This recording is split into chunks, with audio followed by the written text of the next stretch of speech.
Hi mga Zizicard! For today's video, tayo ay pupunta sa Baguio. So first stop natin dito sa Liza's Restaurant sa May Season, Pangasinan. Buti wala masyadong tao na pumunta kami. So lunchtime to kasi umalis kami ng Bulacan na sa 10:30 to 11 a.m. So madami pwedeng bilhin dito guys. Mga pasalubong, kutkutin sa daan, lugaw, mami, marami silang lutong bahay. Masarap naman siya in fairness and medyo affordable din naman yung presyo. Nakamahalan lang ako guys dun sa halo-halo nila which is 75 pesos for the halo-halo or shake, 'di ba? Parang hindi siya worth it for me. Pero masarap yung mga food nila dito. Pwede na dun sa presyo nila. So in order ko dinakdakan si Jowa naman papaitan. So ito guys, sulit na siya sa 100. Ang dami niyang laman, promise. Overall na gastos namin is 260 pesos kasama na yung rice saka soft drink. So not bad, 'di ba? Meron din sila ditong binibenta na puto kalasyaw saka kutsinta which is alam ko naman na dito kilala talaga yung Pangasinan. And alam nyo ba guys, ngayon ko lang na-appreciate yung tupig. Masarap pala talaga siya. Matagal na akong kumakain ng tupig pero ngayon ko lang siya mas na-appreciate kasi mas masarap pala siya pag bagong luto tas mainit-init pa kasi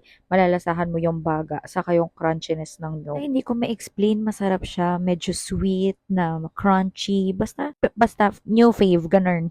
So, ayun guys, bumiyahe na ulit kami at nakarating na kami dito sa Lion's Head. Pagbaba mo pa lang, mararamdaman mo na nasa Baguio ka kasi kahit mainit, yung simoy ng hangin malamig. Dami na din kagad pwede bilhan dito guys. Meron na silang mga souvenir items, may strawberry taho at ice cream na din. Dami nga lang photo bomber sa gilid kapag nag-picture ka. Charing! Around 3 p.m. nga pala kami guys nakadating ng Baguio and kung mapapansin nyo, medyo makulimlim siya pero hindi siya umuulan. Sobrang kapal lang talaga ng fog. Medyo malamig-lamig na dito sa part na to guys. Ayan, katulad nito, makikita nyo, walang makikita talaga sa paligid kasi halos nag-zero visibility na talaga nung umaandar kami. Pero ayun, stay safe lang everyone sa lahat ng pupunta ng Baguio. Dahan-dahan lang kasi hindi naman nagmamadali, makakadating din naman tayo sa pupuntahan natin, 'di ba? Ganun. Anyways, tip ko lang din sa inyo kasi sinabi lang din naman sa akin, ngayon daw yung best time pumunta ng Baguio kasi hindi peak yung season. No, wala masyadong tao at mas mura yung mga transients na ino-offer nila. Eto nga pala guys yung pinagstayan namin sa Carmela's Baguio Transient House. Well-maintained yung bahay, malinis, mabango, yung tulugan, tapos very comfy yung vibes. And almost complete din lahat ng appliances nila. Meron silang ref, microwave, blender, coffee maker. Meron ding lutuan sa likod para at least hindi pumapasok sa loob yung amoy ng ulam. So every floor din, meron silang balcony kaya pwede ka talagang magmuni-muni sa umaga. Wag na nga lang sa gabi guys kasi medyo nakakatakot siya. Puro bundok kasi. So anyways, hindi kami masyado nagstay dito sa transient kasi more of activities ang mga person. Literal na nagbabalang kami ng gamit tapos umalis na din kami kagad kasi pupunta kami sa town proper. So maglilibot-libot na kami kasi sayang naman yung araw dahil 2 days, 1 night lang kami nung nagstay kami dito sa Baguio. So, first stop namin is si Diplomat Hotel. So, ang tagal-tagal ko nang pumupunta ng Baguio pero ngayon lang ako nakapunta dito and sayang lang guys kasi hindi na daw pwede pumasok. So, hindi ko alam kung sa anong kadahilanan bakit bawal na pumasok pero feeling ko kasi pinagtataguan na nila ng mga gamit. Mamaya makikita nyo guys na merong mga gamit for Christmas, mga ganun. Kaya siguro hindi na siya ginagawang pasyalan talaga, like picture na lang tapos alis ka na ganon, bawal na pumasok sa loob. Sabi nila guys, nakakatakot daw dito pero parang wala naman kaming naramdaman na something or parang abnormal, charot, paranormal, yung mga ganon. So, parang literal na abandoned lang na building ito. And siguro hindi na siya nakakatakot kasi nga may mga kukulay na flowers. Kasi matatakot sa flowers. Charing. So, after naming silipin, umalis na din kami kagad kasi wala naman kami pwedeng magawa pa doon. So, next stop namin is si Mirador Heritage and Eco Spiritual Park. So, maganda dito guys kasi very nature lover. Nakakapagod lang talaga siya kasi paakit siya ng bundok. Ito yung kahit pawis na pawis ako, nilalamig pa rin yung feeling ko kasi puro fog na talaga. 100 pesos nga lang din yung entrance dito, kaya sulit na talaga, no? Nagpa-picture ka na, napagod ka pa. Tsara. Ang part na to guys, sobrang hingal na ako and hindi na ako nakapagpa-picture dun sa bamboo-bamboo. Parang hindi siya pumapasok sa isip ko na mag-picture kasi nga sobrang hinihingal ako dito palang pababala pa lang kasi naligaw-ligaw din kami kasi wala siyang mga signages kung saan yung papunta sa ganitong part or saan yung ganyan. So, ayun.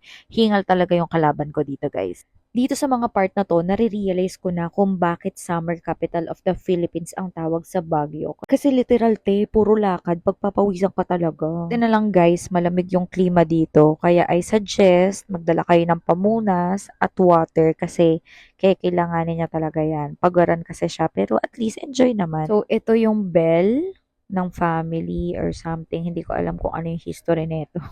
So, hindi talaga namin siya naikot ng sobra kasi parang maze talaga siya, guys. Naliligaw-ligaw kami sa mga pwedeng puntahan. So, namili na lang kami ng mas malapit papunta sa taas para mas mabilis kami matapos. So, hinahanap lang namin yung parang temple kasi after nun, yung pinakataas na. So, syempre, ang ganda lang talaga, guys. 'Di ba? Parang ito na yung literal na nasa clouds ka na. Alam mo yung maganda pero nakakatakot. Una kasi medyo foggy, hindi mo nakikita yung nasa likod mo. Pangalawa kasi sobrang taas mo na ibig sabihin kasi malapit ka na sa clouds. Pero overall, enjoy naman ang mga person. Yung pinakatuktok nga pala nito guys, merong coffee shop doon. Pero hindi na kami nagkape kasi pupunta na din kami sa Burnham. So inisip namin doon na lang kami magkakape or maglilibot-libot pa. So kung gusto nyo lang din ng ngangata, 'di ba, since napagod sa mini trekking, pwede na kayong kumain dito. Affordables naman siya, kaya kering-keri na. Next stop namin is sa Burnham Park and syempre hindi mawawala ang strawberry taho. Ito naman talaga yung inaabangan-abangan natin, 'di ba? Every time na pumupunta tayo ng Baguio. So ang sarap niya guys, medyo may katamisan lang ng timpla si kuya dito sa strawberry taho. Pero what I love about kuya, nung naubos na yung syrup ko, nagpadagdag ako, okay lang sa kanya. And 50 pesos nga lang isa to. So another tip ko lang din sa inyo guys, pag pupunta kayo dito sa Baguio, 50 pesos yung mga minimum na bilihin dito. Like yung tubig, mga snacks, small snack. Ihanda nyo talaga ang mga bunsa nyo, te. Nag-ikot-ikot lang kami guys and napunta kami dito sa parang gitna. Ito ata yung gitna ng Baguio sa may Burnham. Tapos may mga nakita kami mga boats. So, since yung mga kasama namin, halos lahat first time pumunta ng Baguio, kaya tinry na din namin. And actually, first time ko lang din sumakay ng boat kahit na matagal na ako nagpupunta ng Baguio kasi parang feeling ko, wala namang extra special. Kaya hindi ako sumasakay or hindi kami nagtatry ng ganito. Tapos, ayun, pero magandang experience din kasi nakakatakot siya. Baka kasi malaglag ka sa 100 years old na tubig. Parang nasa 500 pesos yung boat. So, hati-hati kami. Kaya ang binayaran namin nasa mga 60 pesos lang. So, pag malabas namin, meron kami nakitang magandang dilag na nagbebenta ng pastil. O, di ba ang ganda ni ate? Sayang, di ko natanong yung pangalan niya. Pero binibenta niya lang yung chicken pastil with rice for only 25 pesos. O, di ba may kanin at ulam ka na. Pantawid gutom, te. Di ba okay na siya para sa presyo. Siyempre, mas masarap yung pastil ko. So, mag-check out na kayo sa FB page namin, Shoptime 101, if gusto nyo ng legit na pastil. Na-promote. Super nag-enjoy talaga ako, guys, dito sa trip namin sa Baguio. Kasi parang feeling ko nasulit ko yung Baguio. Kasi syempre, iba yung kapag kasama mo yung friends and iba yung kapag kasama mo yung family. Masaya both, pero syempre, kapag family mo kasi yung kasama mo, kung saan lang yung pupuntahan nyo, dun lang kayo, hindi kayo masyadong naglilibot, ganyan. Pero with friends kasi, parang na-feeling ko, nasulit ko talaga yung buong Baguio. Dito nga pala kami nag-dinner sa Ilikha Food Park located in Assumption Road. So, super aesthetics ng place. Parang panarnya na siya. Alam mo yung parang may portal ka to Encantadia. Ganun yung feels niya dito. So, medyo creepy lang siya kasi gabi, medyo madilim yung paligid. I mean, madilim dun sa ibang mga parts, pero kapag malapit sa resto, yun, sobrang liwanag naman. Pero, ayun nga, medyo dim or light or warm yung gamit pa nilang light. Very cozy yung vibes and ma-appreciate mo talaga yung ganda ng crafts and thrift foods. So, madaming kainan dito guys.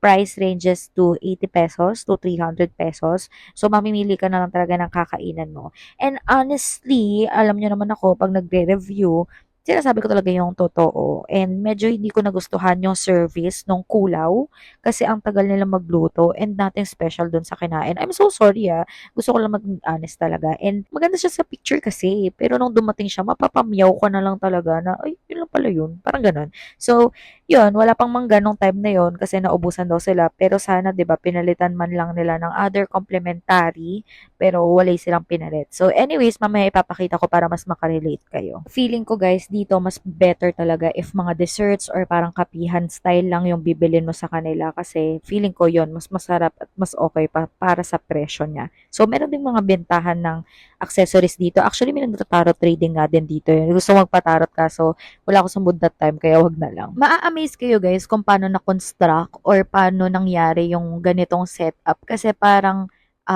madami siyang floors, parang 4 floors ata or 3rd floors. Tapos aesthetics talaga te, parang ano, pa ibang mundo na. Alam mo yung mga ano, mundo ng mga diwata, mga duwende, ganun. Pag ganun yung itsura niya te. Tapos dito, merong movie theater sila. So, ang ganda, parang ano, nasa historic period ka. Ang ganda niya guys, 'di ba? As in puro drift woods lang siya. Tapos may second floor pa 'yan. Tapos ano, parang siguro kasya dito 50 persons. So may projector sa taas tas white screen. Dito nga pala ako umorder sa Cafe Cueva and legit guys, mura. Tapos masasarap yung mga pagkain nila dito. Plus, mura lang siya kasi yung kimchi chow fan nila nasa 130 pesos lang. Itong chicken alfredo nasa 180. Tapos yung friend namin umorder siya ng sandwich na super dami. So, ayan yung sa Kulaw. Yung sinasabi ko sa inyo, papa expectation versus reality ka talaga. So, ayun na nga. Nagpunta din kami dito sa SM Baguio kasi nagpalipas kami ng oras para sa night market mamaya.